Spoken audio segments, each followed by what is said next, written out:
こんにちは、ゆうかです。今日は軽バンでとあるところに向かっています。最近はイベントだったり、雑誌の撮影だったり、あと他にも新しく進めていることの打ち合わせだったり、ずっとバタバタしていて、もう旅に出てゆっくりしたい欲が爆発してるんですよ。今日は山梨で車中泊をしようと思ってるんですけど、まずはこの辺で釣りをして食料を調達しようとゆるく計画しています。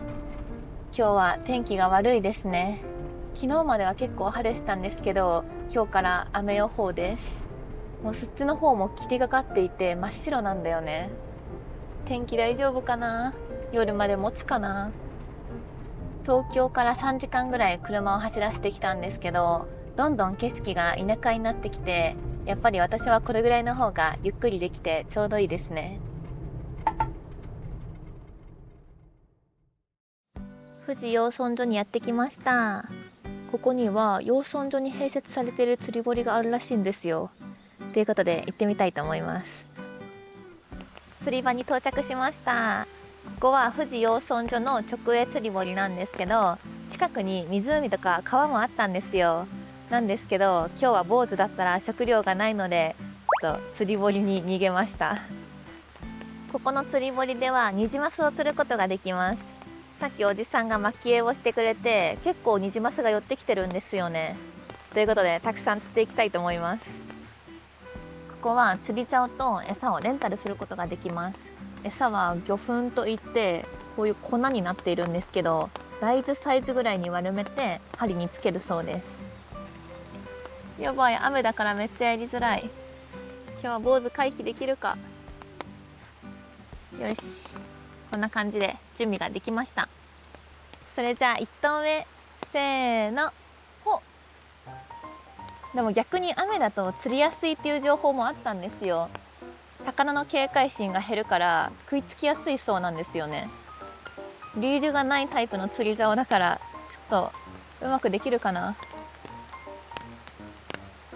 釣り堀で坊主だったら結構やばいですよね。釣り引退した方がいいぐらい。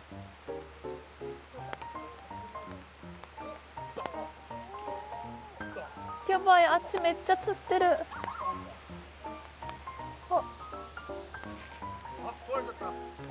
ありがとうございます。来た。あ、来た来た来た来た来た。あ、本当に釣りが下手なのかもしれない。お、はい、これでいい。はい。じっとしてればいいですか？おおおお、来た来た来た来た来た来た来た来た来た。ほ、よっしゃー、釣れたー。やばいやばいやばい、落ちる落ちる落ちる落ちる落ちる。やったー、2匹ゲット。嬉しい。ちなみに私よりも遅く来た子連れの方々はとっくに上がりました。あと4匹ぐらい釣ったら1キロになりそうなので、あと4匹目指して頑張ります。来たー。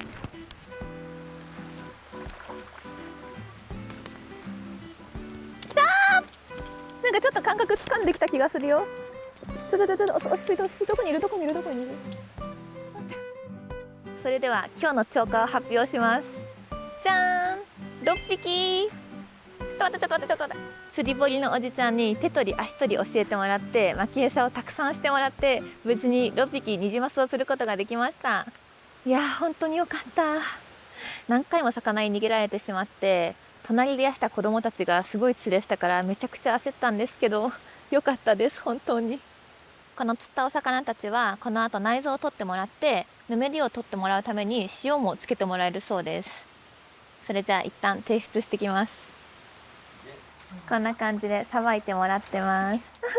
めっちゃ息がいいですね。跳ね回ってる。おうおうおうおう。結構さばくの難しいですか？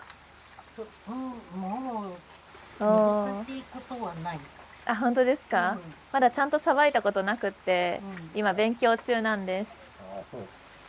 こんな感じで塩でぬめりを取ってもらっています。おお。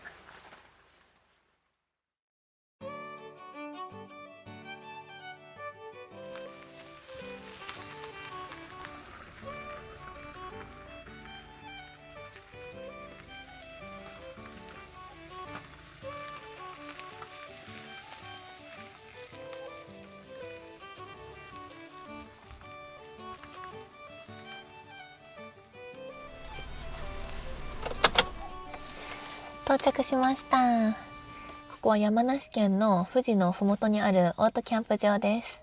さっきの富士養豚場からは結構近かったんですけど、この辺山奥すぎて全然電波がなくて来るのに結構苦戦しました。今はまだ明るいんですけど、意外と時間がもう6時過ぎなんですよね。少し早いんですけど、車中泊の準備進めていきたいと思います。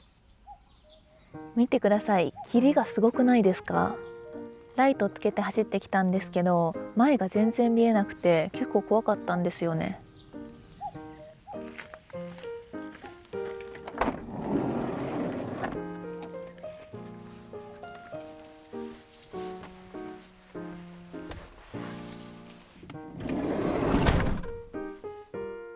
車中泊の準備をしようと思ったんですけど、運転で結構疲れてるので一旦休憩。ここのキャンプ場はトイレとシャワーもついてるんですよね。私は行かないんですけどね。今日は天気が悪いせいなのか、お客さんが私しかいないです。貸し切り状態。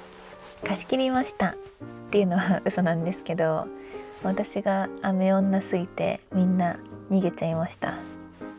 さっきここでちょっと片付けをして気づいちゃったんですけど、今日いろいろ忘れ物をしちゃってるかもしれない。見てください、炊飯器の中に釜がない。そんなことある？前回車中泊をした時に洗い物をしようと思って一旦家に持ってったんですよね。あとフライパンの蓋もないし鍋もないんですよ。やばい。今日釣ったニジマスうまく料理できるかな。来る途中にあったスーパーでいろんな食料を調達してきました。今日作ろうと思ってるのはニジマスのガーリックソテーということで、いろんなものを買ってきました。まずはエリンギ、そして彩りを良くするためにパプリカも買ってきました。あとはキノコが大好きなのでしめじも買っちゃいました。そしてバターとレモン添えたらおしゃれになりそうじゃないですか？レモンはこれ以外には使わないですよ。全然レモンサワーとか作んないからご安心ください。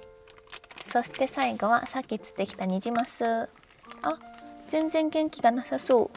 ちゃんと美味しく食べるからね。大事な子を忘れてました。今日の主役と言っても過言じゃないくらいのオリーブオイルとニンニク、あとはお米。やっぱキャンプ場の近くのスーパーだとこんな感じでキャンプ用の1合ご飯が売られてるんですね。めっちゃ便利そう。でも炊飯器ないんだけどね。どうにかして米を炊きたいと思います。それじゃあゆうかずキッチンスタート。今日もいつも通りレシピを見ながら料理していきたいと思います。そうだ、ここは電波がないんだった。あっちゃー。でも大丈夫。今日はじゃん、ポケット Wi-Fi があります。ちょっとわざとっぽいですね。演技が下手すぎてぎこちないんですけど、こんな私にも案件が来ました。よっしゃー、イエーイ。今日はポケット Wi-Fi イココを使わせてもらいます。私は普段格安 Wi-Fi を使ってるんですけど、こういう山奥とかに来ると全然電波が入らなくなるんですよ。そんな経緯もあってイココさんがよかったら使ってみませんかっていうことで今日は使わせてもらいます。それじゃあ早速イココ使っていこう。私が今から使うこの TD10 っていう端末なんですけど、契約もいらなくて月額も不要なんですよ。買った分のギガだけ使えるっていうのがこの子の最大の魅力です。よし、接続できた。これでレシピを見ながら料理していきたいと思います。サクサク動くかな？どうだろう。私の携帯よりも早いですね。これなんでこんなにサクサク動くんだろうって思って気になってイココの方に聞いてみたんですけど、ソフトバンクとドコモと au この3回線の中でここの場所で一番強い電波を探して勝手につながってくれるらしいんですよ。この回線を使って海鮮のガーリックソテーのレシピを調べようと思います。ガーリックソテーなんてそんなおしゃれなもの作ったことないからさ、フライ返しとかあるっけ？ちょっと見てみよう。待って、釜あったんだけど、しかも蓋もあったんだけどないかと思ったら出てきました。さっきキャンプ場の売店に行ってアルミホイルで蓋代用しようと思って買っちゃったんですよ。しかもこれ高かったの、300円もしたんですよ。でなんか嬉しいのか嬉しくないのか分かんないよ。まあでも一応お米が炊けるからいっか。それじゃあ釜も無事に出てきたということで、まず最初は炊き込みご飯から作りたいと思います。よし、ニジマス1匹。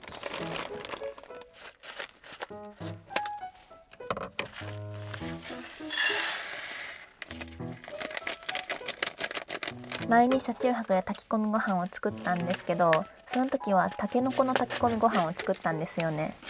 それ以来結構炊き込みご飯にはまってしまって、家で何度か作ったんですよ。なのでもう慣れてきました。待ってよ。よし、頭と尻尾を落としていきます。ついててもいいらしいんですけどね、私はいつも切り落としちゃいます。こんな感じで頭と尻尾を切り落とせました。もうこのまま丸々炊飯器に入れちゃいます。そしたら醤油とお酒とみりんを大さじ1杯ずつ入れるんですけど、もうこれは適当に目分量でいっちゃいます。こんなもんかな。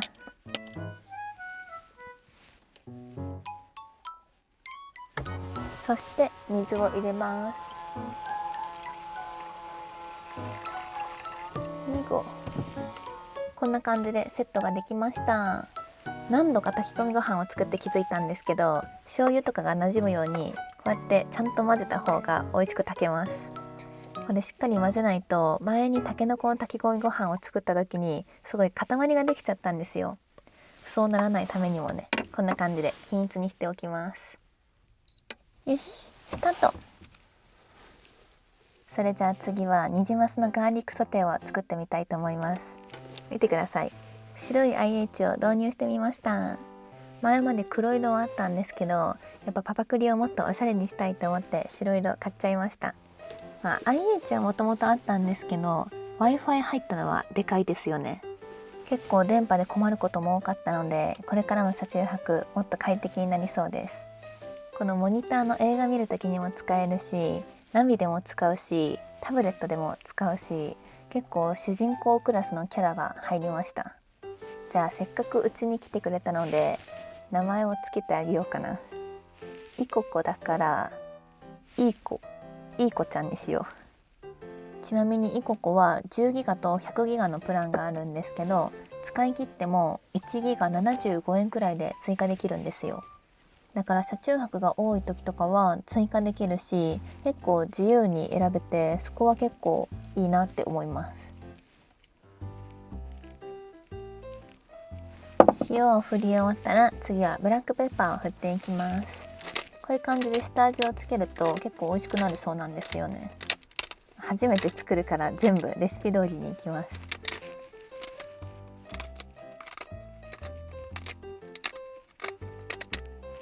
よし、こんな感じで下味をつけれました。そしたらいよいよ新しい IH を使ってみたいと思います。そう、サイズも小さくしたんですよ。前の IH はこれよりあと5センチぐらい大きくて、横にしないと入んなかったんですけど、今回は縦でもギリギリ入るサイズを選んでみました。よいしょ。もう私ニンニク大好きなんですよ。ニンニカーです。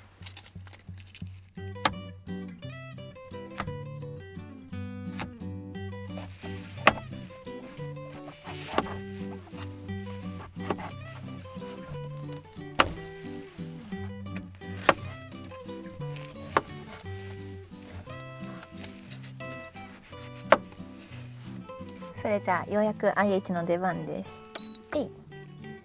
まずはオリーブオイルでニンニクを焼いていきます。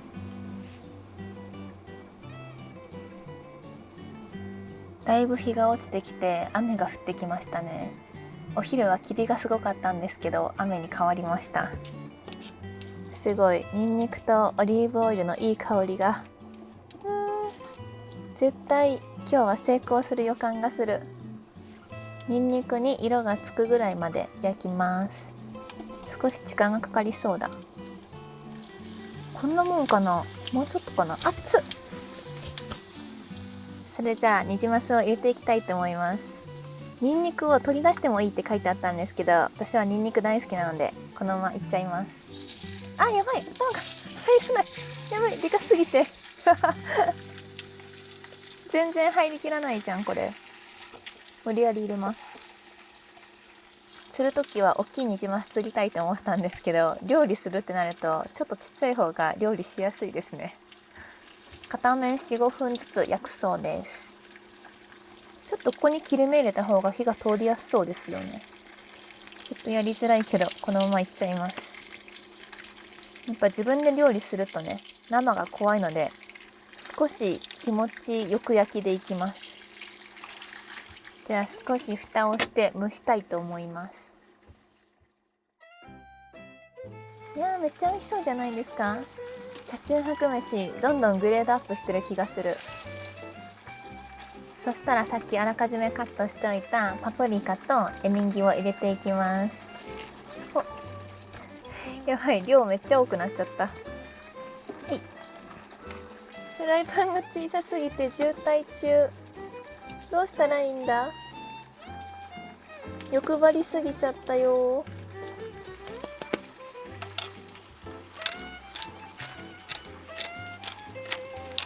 最後にバターも入れちゃいます。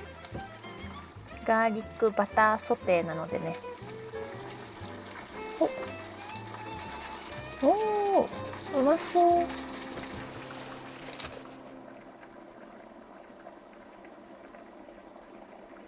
そろそろできたかな。えい、おー、できました。完成。めっちゃ美味しそうじゃない。待って、うまそうすぎてやばい。ちなみにご飯はあと3分で炊けます。これ1時間コースにしてたから、私これ作るの1時間かかってました。時間かかりすぎじゃない。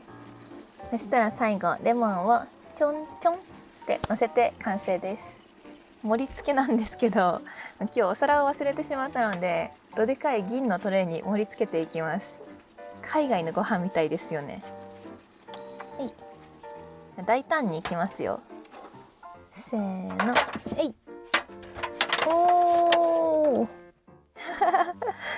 できたー。いや、私にしては結構うまいんじゃないこれ。それじゃあご飯が炊けたので開けてみたいと思います。いやー、めっちゃ怖い。丸々いったからな。炊けてるかな。せーの。お、めっちゃいい感じじゃないですか。ちょっとほぐしてみますね。お、やばい、めっちゃうまそう。でも大成功だ今日。よかった。お魚料理って失敗することもあるからちょっと不安だったんですけど、練習の成果が現れましたね。いやー、めっちゃ美味しそう。素敵。じゃーん、完成しました。ちょっと海外チックになっちゃったんですけど、ニジマスの炊き込みご飯とニジマスのバターソテーです。それじゃあご飯も完成したのでいただきます。あ、そうだ、今日はレモンサワーを作っちゃいたいと思います。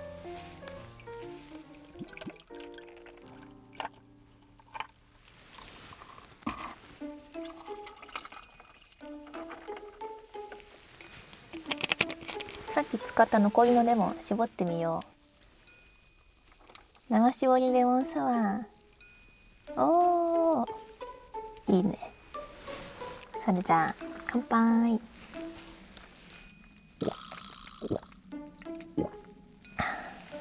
いや、これは違うんですよ。私はいい子なのでビールじゃなくて今日はレモンサワーにしました。禁酒中なのでね。それじゃあ自分で釣ったニジマス食べてみますか。いただきます。おー、美味しそう。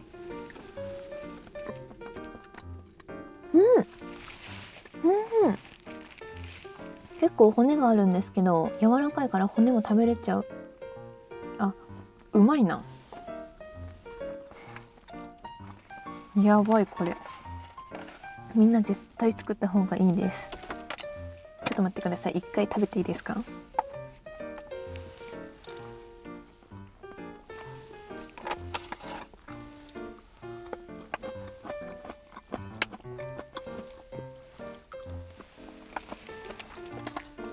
今日初めてニジマスを釣ってみたんですけど、ちょっとニジマスについて調べてみようかな。ニジマスはサーモン系の仲間の淡水魚らしくて、名前の通り体の横に虹っぽいピンク色のラインが入ってることが多いみたいです。確かにちょっと酒っぽい感じの味がしてめちゃくちゃ美味しいです。いや、今日釣り堀にしてよかった。湖とか川で釣りしたらこれ食べれなかったかもしれないですもんね。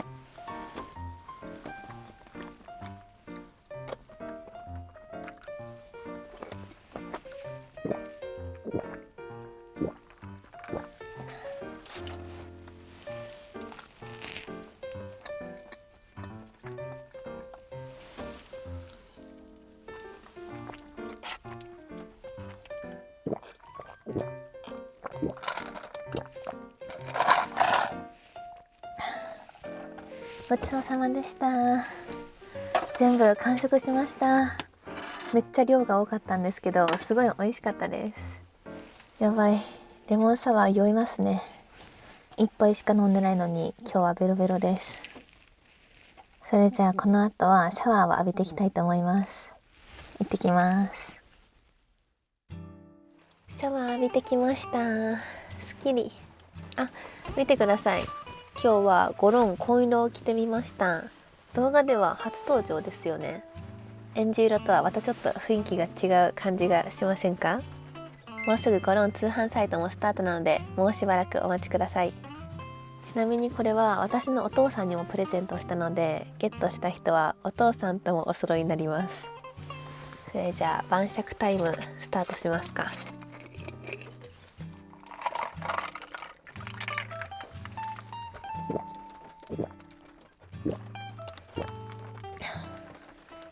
さっきモニターにイココを接続してみたんですけど、映画も普通に見れたんですよ。めちゃくちゃいい子です。途切れることもなくサクサク見れてめっちゃいい感じ。ちなみに私が最近見たドラマはこれです。地獄に落ちるわよ。これめっちゃ流行ってるんですけど、皆さん見ました？いや、これもう最高すぎませんか？ここで映画も見れちゃうし、しかもファンの方にもらった空気清浄機もしれっと置いてるんですけど、 Wi-Fi もあって、もう家ですよね。本当に聞こえますか？この雨の音。今外はめちゃくちゃ大雨です。ドラマに夢中になっちゃう前に皆さんに大切なお知らせです。なんと私といここさんの特別コラボが決定しました。イエーイ。先着順にはなっちゃうんですけど、100ギガ365日のプランを申し込んでくれた方に私の限定グッズをプレゼントしちゃいます。デザインはこんな感じで私がデザインしてみました。 Wi-Fi のパスワードはゆうか815以外禁止だにょ。こんな感じで名言を入れてみました。なんかいい名言ないですかねって言われたので考えてみたんですけど、皆さん Wi-Fi のパスワードはこれでお願いします。そして他にも頑張って交渉してみたんですけど、3000円オフのクーポンをつけてもらえることになりました。月で割るとだいたい1700円くらいで、国内旅行はもちろん海外旅行にも実は持っていけるんですよ。なので旅とか車中泊のサブ回線として使えるので、ぜひ皆さんゲットしてみてください。あと私の限定グッズをゲットした方もぜひ教えてください。それじゃあ私はこの後もう少し映画を見ながら晩酌して寝たいと思います。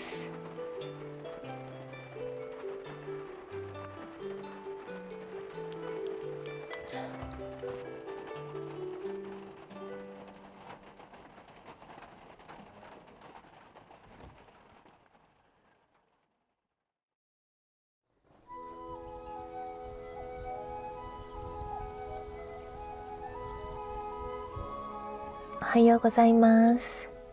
昨日の夜は若干寒くて、山奥だからなのか結構ね風も強くて冷え込んでます。でも今日は雨は降っていないので、今から朝の散歩をしていきたいと思います。たまには後ろから降りてみよう。よいしょ。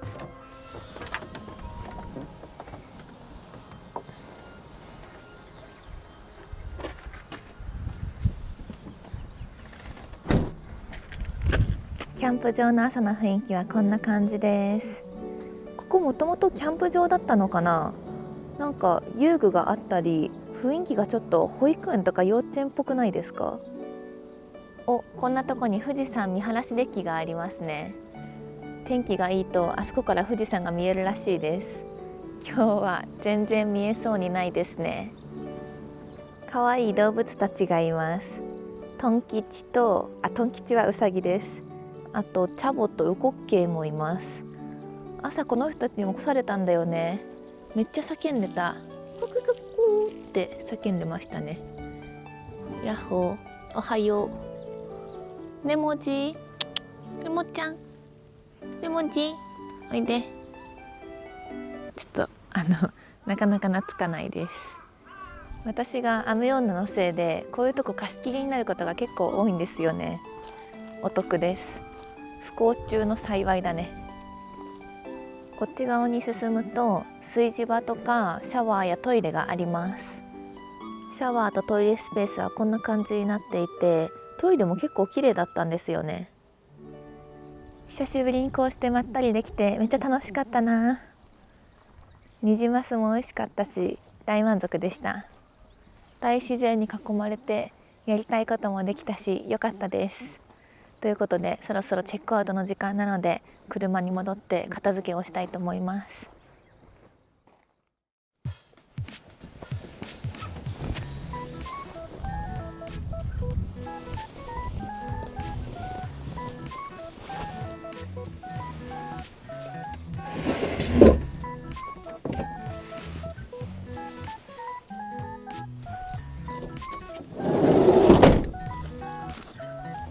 ということで今日は山梨で車中泊してみました。今回は料理も成功したし、車内に Wi-Fi もあってとっても快適に過ごせました。昨日紹介したイココなんですけど、こうして私みたいに車中泊する方とか旅行によく行く方とか、あと出張に行く方にもとてもおすすめなのでぜひチェックしてみてください。今日車中泊してみて思ったんですけど、5月になってきて少し暖かくなってきたから、今度はキャンプ場でテント張ってキャンプするのもいいですよね。最近あんまりキャンプできていなくて車中泊の方が多めなので、次はキャンプもやってみようかなと思います。ということで今日も最後まで見てくれてありがとうございました。この動画が良かったらチャンネル登録とコメントと高評価お願いします。